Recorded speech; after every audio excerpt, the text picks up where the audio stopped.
Assalamualaikum warahmatullahi wabarakatuh. Maskarbet atau sering disebut Joko Tingkir adalah pendiri Kesultanan Pajang yang memerintah dari tahun 1568 sampai dengan 1582 dengan bergelar Sultan Adiwijaya atau Hadiwijaya.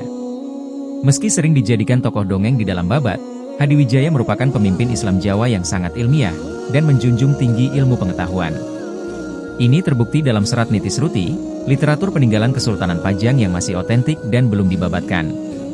Sultan Hadiwijaya adalah putra dari Pangeran Kebo Kenongo, Ki Ageng Pengging, yang merupakan putra dari Jaka Sengara, Pangeran Andayaningrat, Ki Ageng Pengging Sepuh. Sementara Pangeran Andayaningrat adalah putra dari Harya Pandaya, yang dalam catatan silsilah Pengging, dikenal sebagai Pangeran Harya Pandaya III.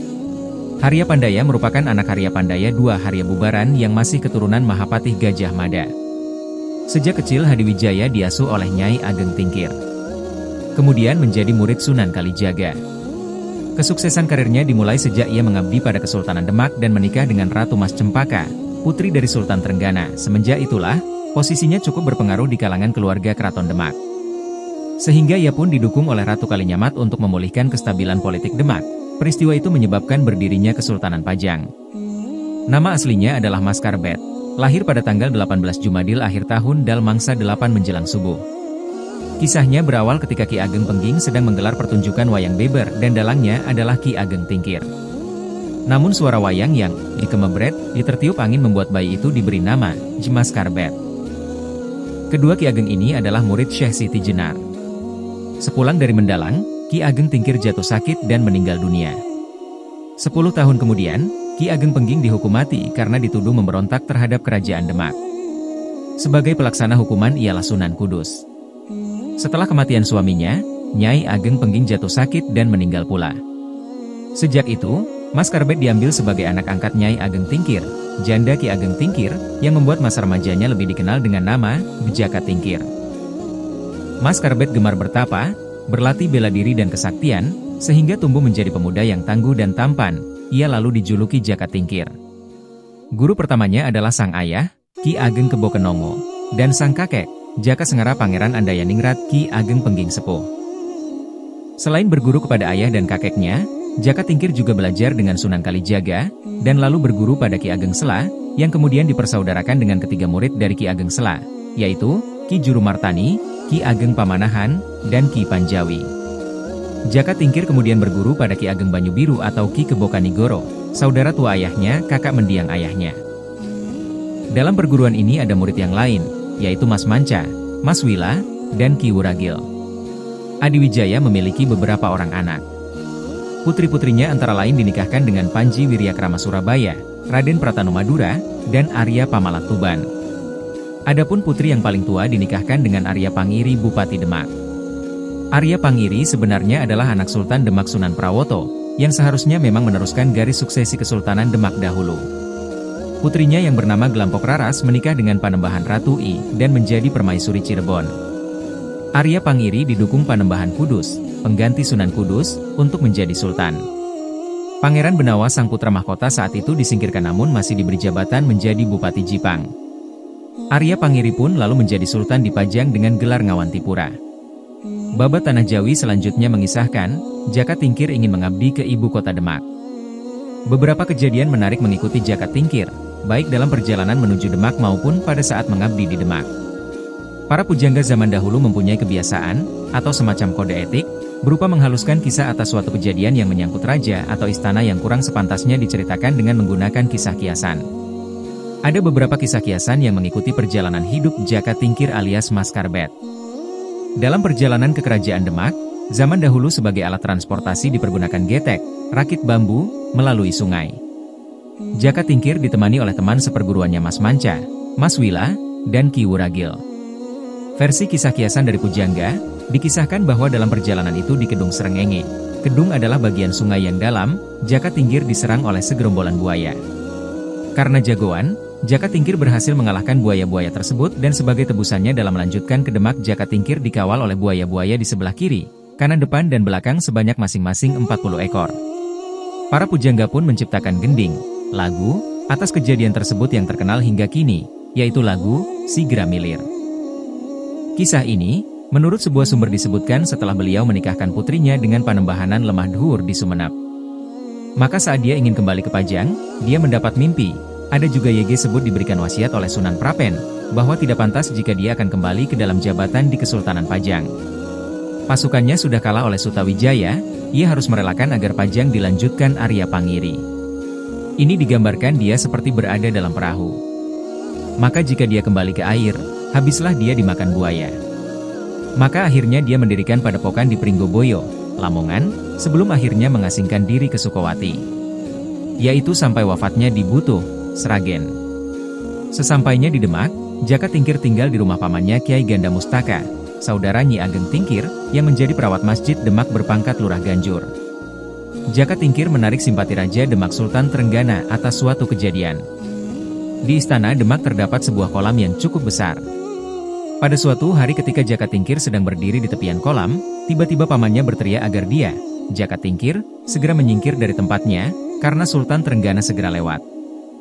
Situasinya saat itu cukup sulit bagi orang biasa untuk menyingkir, karena tidak ada ruang buat menyingkir selain melompati kolam yang cukup lebar.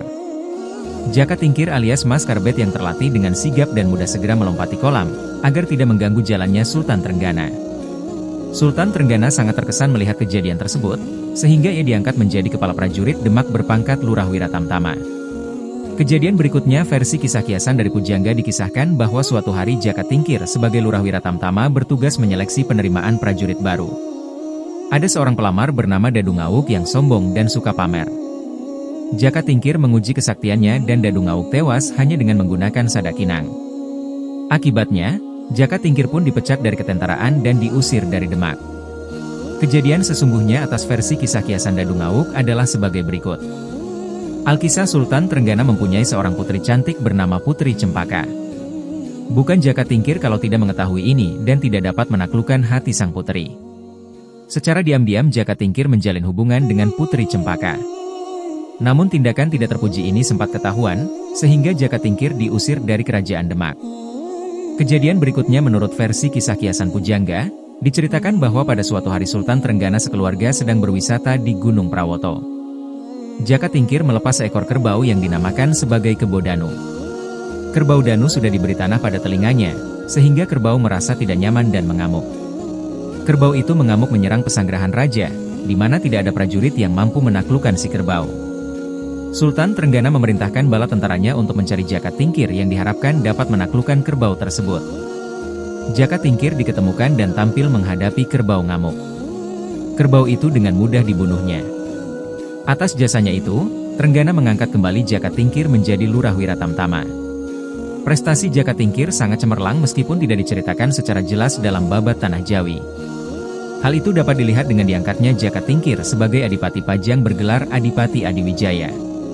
Ia juga menikahi Ratu Mas Cempaka, putri Sultan Trenggana. Sepeninggal Sultan Trenggana tahun 1546, putranya yang bergelar Sunan Prawoto seharusnya naik tahta, tapi kemudian ia tewas dibunuh Arya Penangsang, sepupunya di Jipang, tahun 1549. Arya Penangsang membunuh karena Sunan Prawoto sebelumnya juga membunuh ayah Haryo Penangsang yang bernama Pangeran Sekar Sedalepen sewaktu ia menyelesaikan salat asyar di tepi Bengawan Sore. Pangeran Sekar merupakan kakak kandung Sultan Trenggana sekaligus juga merupakan murid pertama Sunan Kudus.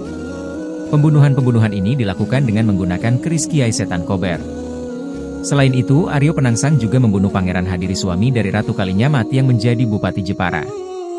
Kemudian Aryo Penangsang mengirim utusan untuk membunuh Adiwijaya di Pajang, tapi gagal.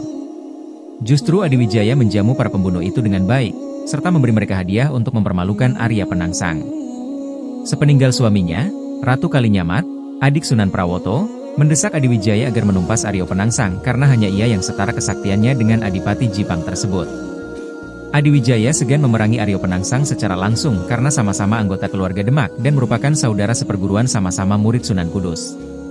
Maka, Adiwijaya pun mengadakan sayembara. Barang siapa dapat membunuh Aryo Penangsang akan mendapatkan tanah Pati dan Mentaok Mataram sebagai hadiah. Sayembara diikuti kedua cucu Ki Ageng Sela, yaitu Ki Ageng Pemanahan dan Ki Panjawi.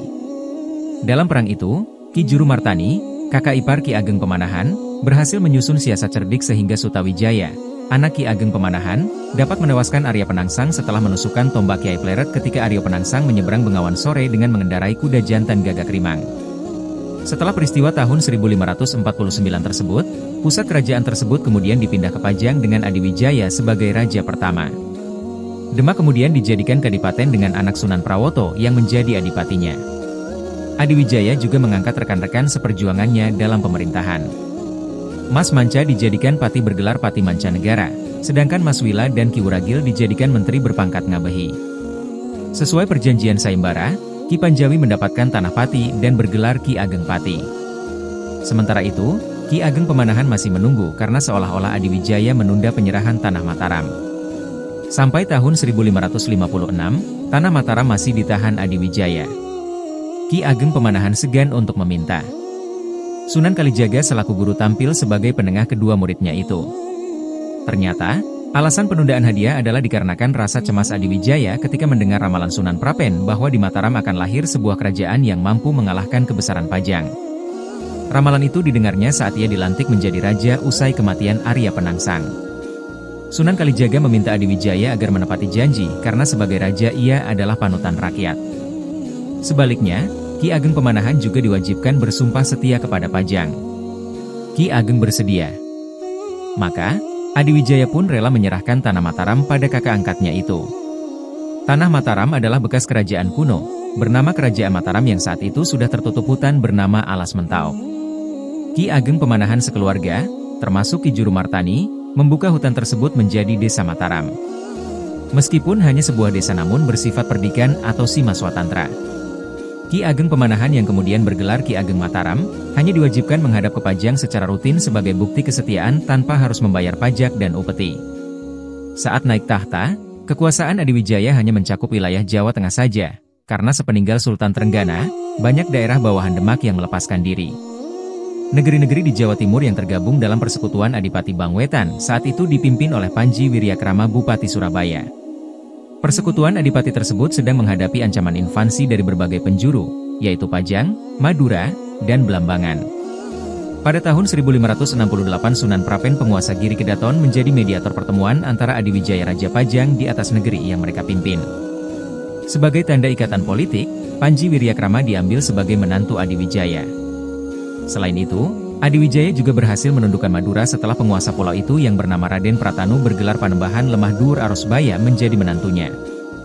Dalam pertemuan tahun 1568 itu, Sunan Prapen untuk pertama kalinya berjumpa dengan Ki Ageng Pemanahan dan untuk kedua kalinya meramalkan bahwa Pajang akan ditaklukkan Mataram melalui keturunan Ki Ageng tersebut. Mendengar ramalan tersebut, Adiwijaya tidak lagi merasa cemas karena ia menyerahkan semuanya pada kehendak takdir. Sutawijaya adalah putra Ki Ageng Pemanahan yang juga menjadi anak angkat Adiwijaya. Sepeninggal ayahnya tahun 1575, Sutawijaya menjadi penguasa baru di Mataram, dan diberi hak untuk tidak menghadap selama setahun penuh. Waktu setahun berlalu dan Sutawijaya tidak datang menghadap. Adiwijaya mengirim Ngabehi Wilamarta dan Ngabehi Wuragil untuk menanyakan kesetiaan Mataram. Mereka menemukan Sutawijaya bersikap kurang sopan dan terkesan ingin memberontak. Namun kedua pejabat senior itu pandai menenangkan hati Adiwijaya melalui laporan mereka yang disampaikan secara halus. Tahun demi tahun berlalu. Adiwijaya mendengar kemajuan Mataram semakin pesat. Ia pun kembali mengirim utusan untuk menyelidiki kesetiaan Sutawijaya. Kali ini yang berangkat adalah Pangeran Benawa, putra mahkota, Arya Pamalat, menantu yang menjadi Adipati Tuban, serta Patih Mancanegara. Ketiganya dijamu dengan pesta oleh Sutawijaya. Di tengah keramaian pesta, putra sulung Sutawijaya yang bernama Raden Rangga membunuh seorang prajurit Tuban yang didesak Arya Pamalat. Arya Pamalat sendiri sejak awal kurang suka dengan Sutawijaya sekeluarga. Maka sesampainya di Pajang, Arya Pamalat melaporkan keburukan Sutawijaya, sedangkan Pangeran Benawa menjelaskan kalau peristiwa pembunuhan tersebut hanya kecelakaan saja. Adiwijaya menerima kedua laporan itu dan berusaha menahan diri.